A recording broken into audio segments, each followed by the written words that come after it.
Jesus said to them all, "If anyone desires to come after me, let him deny himself, and take up his cross daily, and follow me." Do you want to know how to be like Jesus and follow him? Listen to this daily devotional.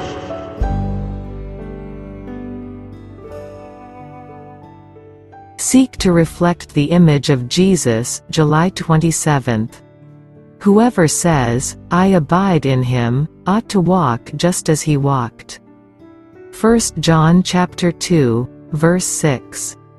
What surpassing love and condescension, that when we had no claim on divine mercy, Christ was willing to undertake our redemption. But our great physician requires of every soul unquestioning obedience. We are never to prescribe for our own case. Christ must have the entire control of our will and action, or he will not undertake in our behalf. Many are not sensible of their condition and their danger, and there is much in the nature of the Christian religion that is averse to every worldly feeling and principle, and opposed to the pride of the human heart.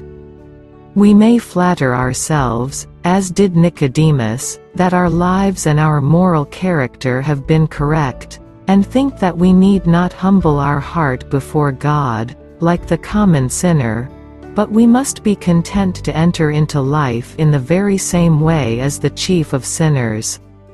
Self must die. We must not trust to our own righteousness, but depend on the righteousness of Christ. He is our strength and our hope. Genuine faith is followed by love, love that is manifested in the home, in society, and in all the relations of life, love which smooths away difficulties, and lifts us above the disagreeable trifles that Satan places in our way to annoy us. And love will be followed by obedience. All the powers and the passions of the converted person are brought under the control of Christ.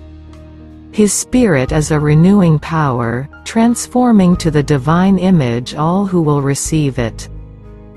To become a disciple of Christ is to deny self, and follow Jesus through evil as well as through good report. It is to close the door to pride, envy, doubt, and other sins, and thus shut out strife, hatred, and every evil work.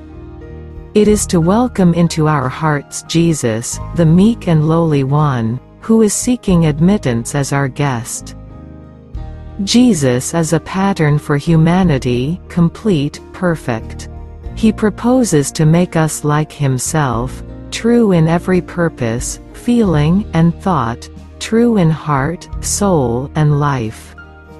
The man or woman who cherishes the most of the love of Christ in the soul, who reflects the image of Christ most perfectly, is, in the sight of God, the truest, most noble, and most honorable person. But those who have not the Spirit of Christ are none of his.